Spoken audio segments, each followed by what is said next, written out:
Hello everyone, इस video में discuss करेंगे द्विघात समीकरण का सारा सूत्र। चलिए स्टार्ट करते हैं। द्विघात समीकरण में देखिए यहाँ पे चर जो होता है x होता है, या चर y भी हो सकता है केवल, या चर केवल z भी हो सकता है। यहाँ पे चर केवल x है, ax² + bx + c के रूप में। अब यहाँ पे द्विघात समीकरण का ये रूप होता है। जैसे मैं एग्जांपल से आपको समझाऊँ, जैसे मान लीजिए कि 4√2x² - 5√3x + 5। तो यहाँ पे a का मान x² का गुणांक होता है, यानी x² के पीछे a का मान होता है, और x के पीछे यानी -5√3 ये b का मान होगा। अब बाकी जिसमें x नहीं होता है अर्थात अचर मान, वो c का मान होता है। इस प्रकार से आप देखिए a का मान x² के पीछे होगा, b का मान x के पीछे होगा, और जो जिसमें x नहीं रहता है वो c का मान होता है। अब यहाँ से ABC आप अच्छे से याद रख सकते हैं कि कैसे निकाला जाता है। अब मूलों की प्रकृति देखिए क्या होता है। मूल की प्रकृति कैपिटल D अर्थात विवेचक अर्थात विवेक्तर से ज्ञात किया जाता है। यहाँ पे देख सकते हैं विवेक्तर का फॉर्मूला अर्थात विवेचक का फॉर्मूला b² - 4ac होता है, जिसको कैपिटल D से सूचित किया जाता है। अब यहाँ पे देखिए द्विघात समीकरण में, जैसे मान लीजिए कि आपको ये पता है कि द्विघात समीकरण का ये रूप होता है, इसी रूप में द्विघात समीकरण होते हैं, तो वहाँ से डायरेक्ट x का वैल्यू निकाल सकते हैं। और आपको अच्छे से पता है कि द्विघात समीकरण में दो मूल निकलते हैं, यानी दो शून्यक निकलते हैं, एक अल्फा के रूप में, एक बीटा के रूप में, इसीलिए उसका घात 2 होता है। इस तरीके से याद रख सकते हैं कि इसका घात 2 होता है द्विघात समीकरण का, और उसमें दो शून्यक निकलते हैं, एक अल्फा के रूप में, एक बीटा के रूप में। तो डायरेक्ट x का वैल्यू अर्थात अल्फा या बीटा का वैल्यू डायरेक्ट निकाल सकते हैं सीधे फार्मूला से। वो क्या होता है, x बराबर -b ±√d/2a फार्मूला होता है। x का वैल्यू डायरेक्ट निकाल सकते हैं। जब यहाँ पे प्लस वैल्यू लीजिएगा तो वो अल्फ़ा का मान होगा, जब माइनस का वैल्यू यहाँ पे लीजिएगा बीच में तब वो बीटा का वैल्यू होगा। अर्थात आपको मैं फिर से समझाऊँ, डायरेक्ट बोल सकते हैं अल्फ़ा बराबर -b, प्लस वाला होगा √d/2a ये अल्फ़ा का मान, और बीटा बराबर हो जाएगा -b। अब यहाँ माइनस लेंगे √d/2a, तो ये बीटा का वैल्यू हो जाएगा। और दोनों ही वैल्यू जो होता है अल्फ़ा बीटा वो x का ही वैल्यू होता है, अर्थात एक अल्फ़ा के रूप में, एक बीटा के रूप में। अब आगे यहाँ पे देखिए मूलों की प्रकृति कैसे ध्यान रखना होगा। तो यहाँ से ध्यान रखिए b² - 4ac, यानी b² - 4ac का मान अर्थात d का मान अगर आपको बराबर 0 हो जाए उस वक्त मूल वास्तविक होगा और मूल समान होगा।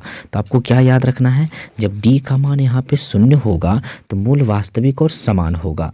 अब यहाँ पे d का मान 0 से बड़ा होगा तब क्या होगा, मूल वास्तविक होगा और असमान होगा। देखिए यहाँ पे मूल 0 से बड़ा है, d का मान 0 से जब बड़ा होगा तब वहाँ पे वास्तविक और मूल असमान होगा।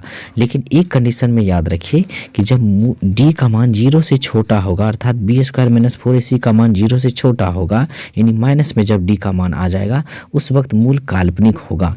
यानी एक कंडीशन याद रखिए कम से कम, जब d का मान 0 से छोटा आएगा अर्थात d का मान मान लीजिए -4 आ गया, या मान लीजिए -2 आ गया, अर्थात जब माइनस में मान आ जाएगा d का, उस वक्त मूल का प्रकृति होगा वो काल्पनिक होगा। अब आपको क्या याद रखना है, d का मान जब 0 से बड़ा होगा उस कंडीशन में मूल वास्तविक होगा, ये आपको याद रखना है। 0 से बड़ा होगा तो मूल वास्तविक होगा और असमान होगा मूल, क्योंकि 0 से बड़ा है। अब यहाँ पे d का मान जब 0 के बराबर होगा उस कंडीशन में मूल वास्तविक तो होगा लेकिन मूल समान होगा, बराबर होगा मूल। इस तरीके से याद रख सकते हैं। अब आगे देखिए यहाँ पे मूलों का योगफल का फॉर्मूला अल्फ़ा + बीटा का फॉर्मूला -b/a होता है, और मूलों का गुणनफल का सूत्र अल्फ़ा × बीटा का सूत्र होता है c/a। आपको ये अच्छे से पता है। फिर द्विघात समीकरण का फॉर्मूला होता है x² - α + beta × x + alpha × beta, ये द्विघात समीकरण का सूत्र होता है। द्विघात समीकरण का सूत्र ये याद रखना है। अब आगे देखिए क्वाड्रेटिक फार्मूला होता है यहाँ पे डायरेक्ट आपकी, जो कि मैंने अल्फ़ा बराबर मैंने अभी बताया और बीटा बराबर डायरेक्ट फार्मूला होता है। अब अंकगणित के कुछ महत्वपूर्ण फार्मूला आपको ध्यान रखने होंगे क्योंकि यहाँ पे आपको हेल्प करेगा। अब आगे देखिए a + b का होल स्क्वायर होता है a² + b² + 2ab। फिर आगे है a - b का होल स्क्वायर बराबर a² + b² - 2ab। इस प्रकार ये ध्यान रख सकते हैं। अब यहाँ पे देखिए a + b × a - b बराबर होगा a² - b²। अब आगे यहाँ पे देखिए x + a into x plus b बराबर होगा x square plus a plus b into x plus a b. ये भी एक फॉर्मूला होता है, आप याद रख सकते हैं। आगे देखिए ए प्लस बी का होल क्यूब बराबर होगा A cube plus B cube plus 3ab into A plus B. अब आगे यहाँ पे देखिए a माइनस बी का whole cube A cube minus B cube minus 3ab into A minus B. आगे यहाँ पे ध्यान रखना है। अब यहाँ पे देखिए A plus X plus Y plus Z का होल स्क्वायर होगा x square plus Y square plus Z square plus 2xy plus 2yz plus 2xz। इस तरीके से आप यहाँ पे ध्यान रख सकते हैं। अब ये यहाँ तक सारा आपका 10th में फॉर्मूला यूज होते हैं। अब यहाँ पे देखिए ये दोनों फॉर्मूला भी याद रख सकते हैं। A cube plus B cube अर्थात एक्स प्लस वाई क्यूब बराबर होगा x plus y into x square minus x y plus Y square. अब यहाँ पे उसी प्रकार माइनस वाला याद रख सकते हैं। X cube minus y cube बराबर होगा x minus y x square plus x y plus Y square. इस तरीके से याद रख सकते हैं। बाकी ये फॉर्मूला भी आपको याद रखना है तो रख सकते हैं, ये भी आपको काम देगा। अब आगे देखिए घात और घातांक का कॉन्सेप्ट। घात क्या होता है बच्चों? तो घात होता है पावर, पावर को ही घात कहा जाता है। तो ये आपको ध्यान रखना है। जैसे मान लीजिए x का घात कितना है यहाँ पे 2, तो x का पावर 2 लिखेंगे। तो इस तरीके से याद रख सकते हैं आपको घात क्या होता है।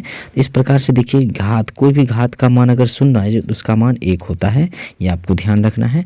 उसके बाद घात में घात गुना होता है। जैसे मान लीजिए p का पावर 2 है, उसके पावर 3 है, तो घात में घात गुना होगा यानी पावर में पावर गुना होगा।